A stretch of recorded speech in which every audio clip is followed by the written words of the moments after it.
Вітання! З вами Сергій Макаренко та мої життєві розповіді. Минулого разу я розповів про передумови та прийняття рішення про виїзд з України. У цьому ж сюжеті я розповім вам про мою мандрівку Європою.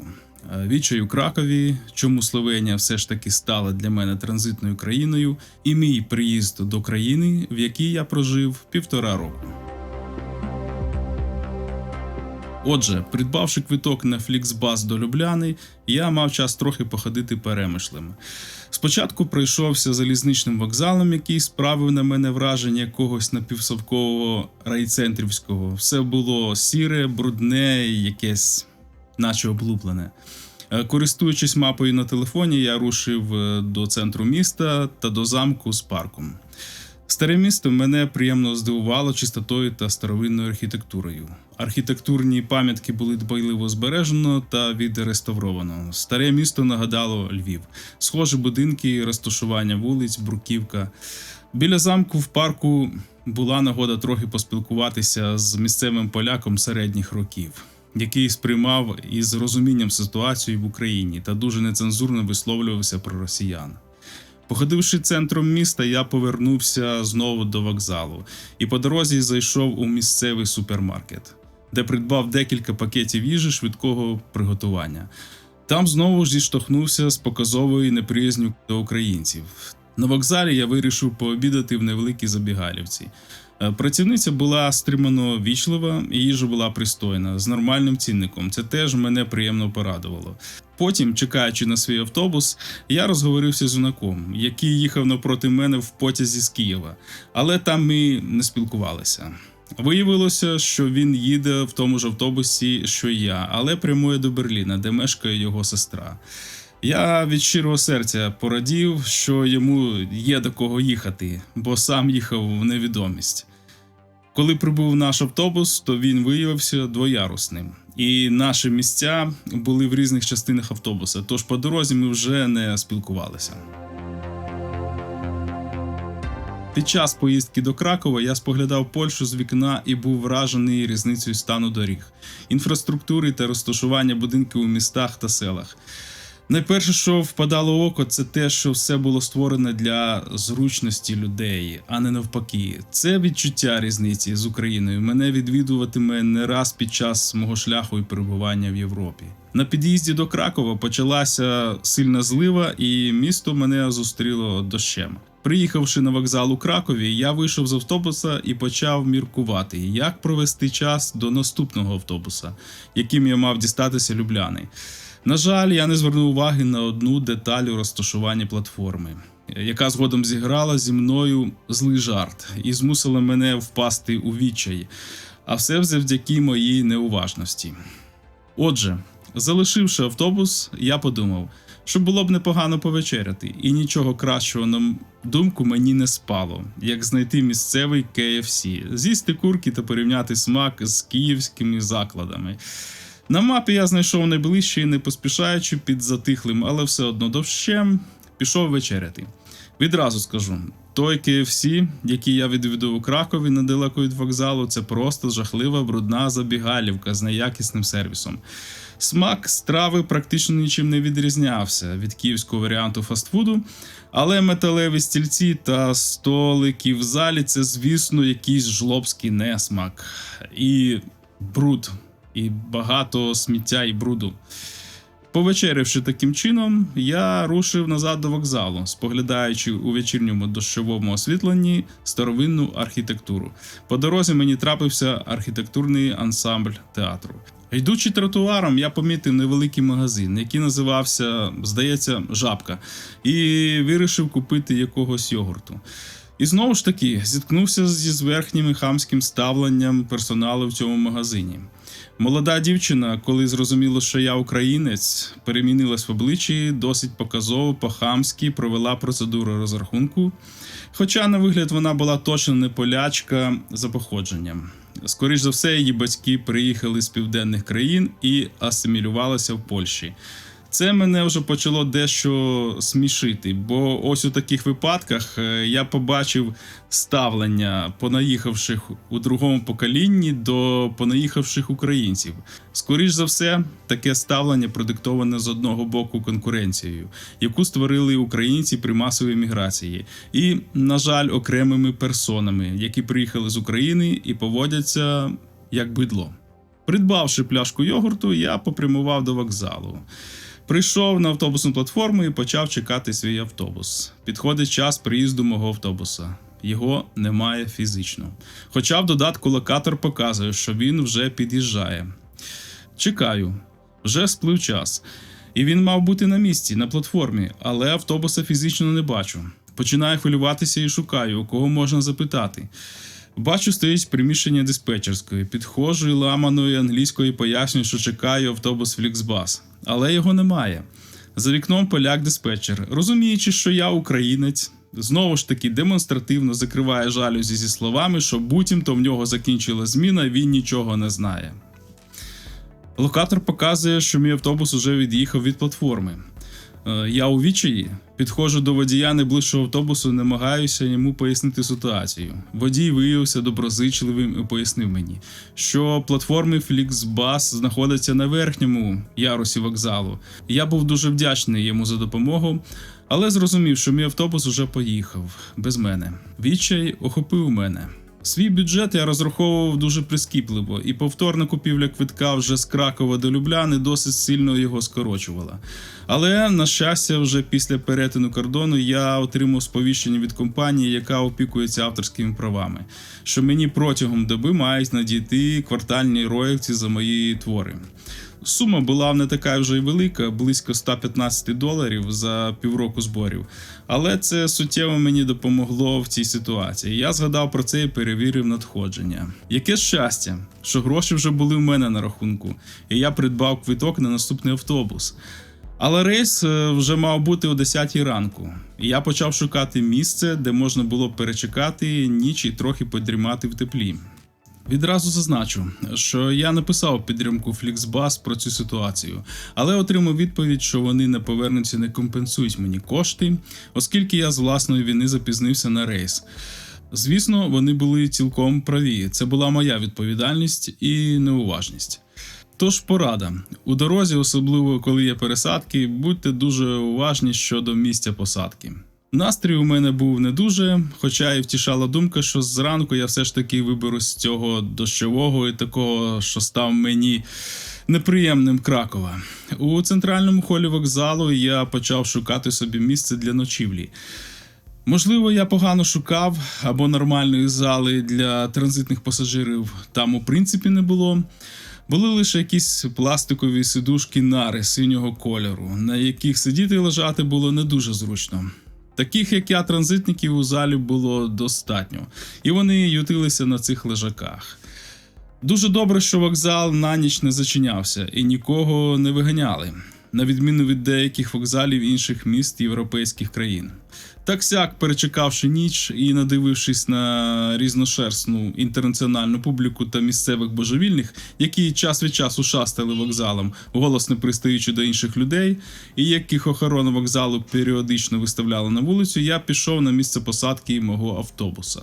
На шляху я побачив кіоск з випічкою і придбав декілька виробів, розуміючи, що дорогою треба буде щось їсти, а бюджет мій не настільки гумовий. Чи то я був один з перших ранкових клієнтів у цьому кіоску, чи хлопчина-продавець це ж дійсно доброзичлива людина, але він дуже вічливо і щиро допоміг мені обрати смачну випічку за гарною ціною і побажав гарної дороги. Це був один із небагатьох випадків доброзичливого ставлення місцевого населення до українців.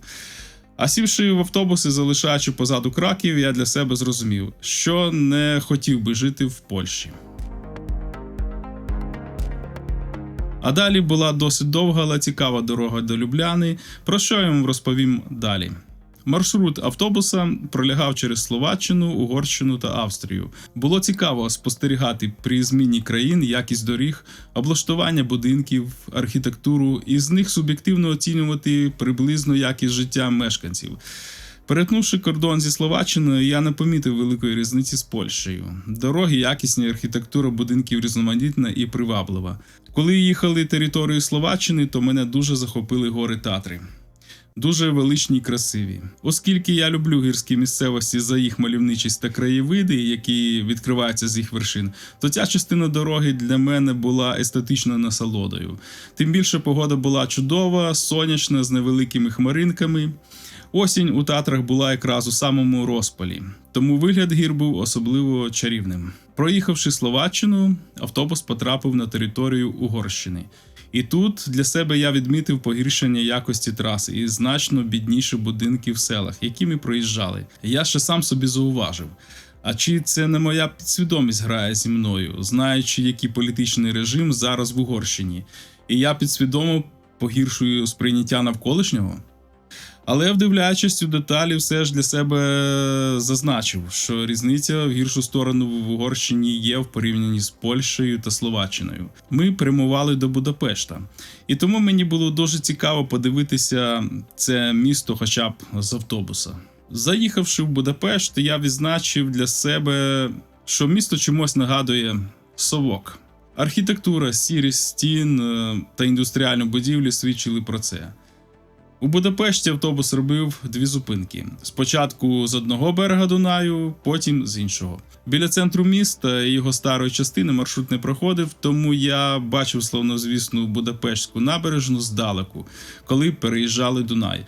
Так, набережна масштабна і гарна, але на цьому і закінчувалася вся краса, бо інші частини міста були дуже схожі на совок. Залишивши Будапешт, автобус попрямував далі до кордону з Австрією. Як таких кордонів між країнами в ЄС немає. Є лише вказівники та деякі інженерні споруди на трасах, де знаходиться кордон. Заїхавши в Австрію, я знову відмітив кращу якість траси та акуратність і чистоту на відміну від Угорщини. Автобус рухався на південь по східній частині Австрії, тож місцевість була рівнинна. Ми проїжджали поля з великою кількістю вітрових енергогенераторів та сонячних панелей. Це свідчило про те, що в Австрії дуже сильно розвинена індустрія екологічного видобутку електроенергії. Вечоріло, і вже коли стало темно, автобус заїхав на територію Словенії. Я був достатньо втомлений дорогою, але не засинав, тому що думав, як мені контактувати з поліцією, і чи буде вона на вокзалі в Любляні. Знову пішов дощ, коли автобус заїхав до столиці Словенії. Як такого міста я не побачив, і досить швидко автобус приїхав до вокзалу Любляни. Нарешті я дістався пункту призначення. Вийшовши з автобуса, я попрямував до входу у вокзал. У приміщенні вокзалу людей майже не було, оскільки було вже за 10-ту годину вечора. Біля кіоску я побачив поліцейський патруль у кількості 4 осіб, які перевіряли документи у 2 темношкірих чоловіків. По поведінці темношкірих та самих поліцейських я зрозумів, що ситуація досить напружена, але все одно підійшов до них і дуже ламаною англійською звернувся з питанням, як отримати притулок.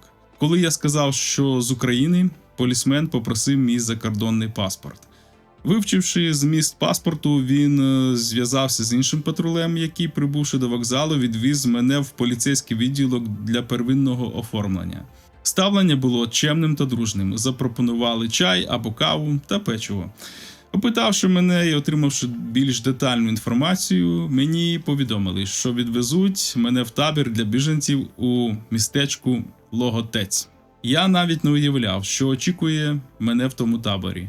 Але щоб не шокувати самого себе якимись подіями та обставинами, я ще перед від'їздом дав собі установку – приймати все як належне і вчиняти тільки ті дії, на які я спроможний і які не тягнутимуть за собою негативні та фатальні наслідки. Отже, вже після опівночі мене доставили в поліцейському авто до табору біженців, і там провели у вільний металевий контейнер з постіллю без покривала, наматрацника та наволочки. Сказали, що зранку переселять у кращі умови. Аромат від тої постелі був специфічний, але я був настільки втомлений, що дуже швидко вимкнувся, не роздягаючись. На ранок я почав шукати, де є санвузол, щоб вмитися і справити фізіологічні потреби. У центрі табору я знайшов вбиральню та умивальники. Але все там було залито водою і тримався типовий сморід, притаманний занедбаним громадським вбиральням. Біля цієї будівлі і в ній було багато біженців зі Сходу. Потім я спостеріг, що незалежно від часу доби вони біля санбудівлі стовбичили постійно. Як потім стало відомо, там було найкраще покриття Wi-Fi. Щодо залитої підлоги, то причина цьому була велика кількість мусульман, які використовують воду у великій кількості і, звісно, за собою не прибирають. Перед сніданком біля їдальні зібрався величезний натовп. Як мені згодом сказали, що така кількість людей кожного дня. Переважна більшість – це люди зі Сходу та Африки. Як правило, серед будь-якої спільноти завжди знайдуться найхитріші та найнагліші, які завжди хочуть залізти першими і створюють цим конфлікт. У натовпі такий конфлікт невдовзі відбувся. Декілька молодих хлопчаків зі Сходу почали лізти без черги, ігноруючи жінок з дітьми, хоча адміністрація чітко вказала, що діти та їхні батьки заходять найпершими. Почалися сварки і штовханина. Навіть не уявляю, наскільки потрібно мати витримки охороні, щоб кожного дня втихомирювати таких осіб.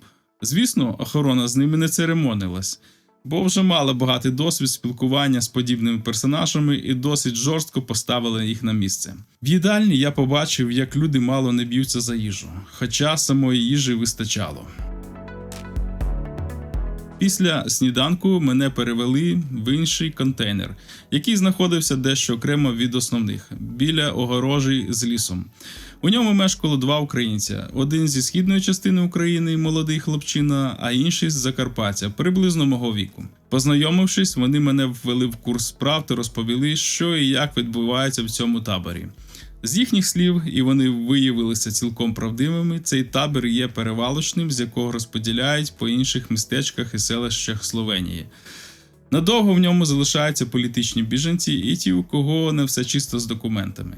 Чоловік із Закарпаття, з його слів, у цьому таборі вже жив понад 4 місяці, оскільки він є політичним біженцем і втік з України через переслідування влади за погляди відокремлення Закарпаття в окрему державу. Такий собі закарпатський сепаратист. Молодий хлопчина-східняк взагалі мало говорив.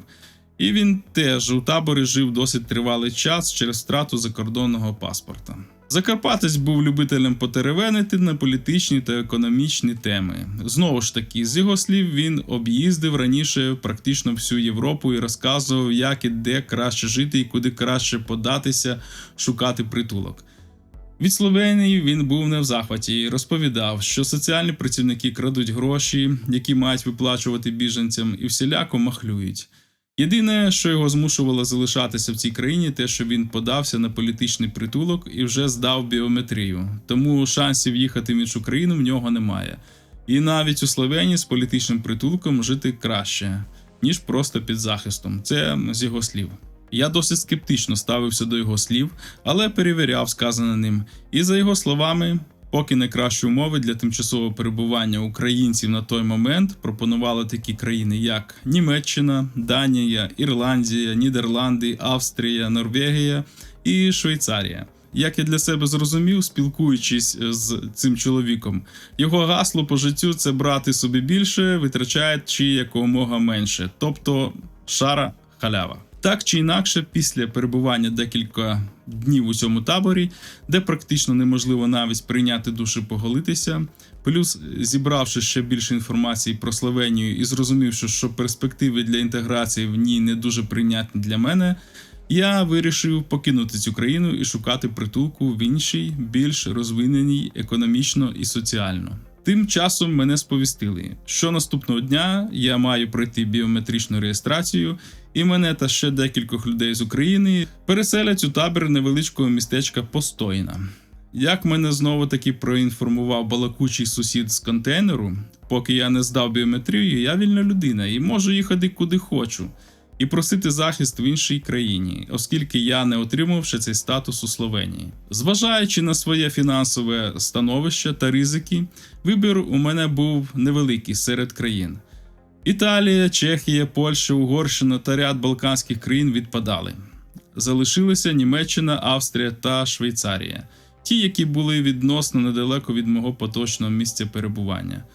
Найкращі умови, судячи з інформації в інтернеті, пропонувала, як на диво, для мене маленька Швейцарія.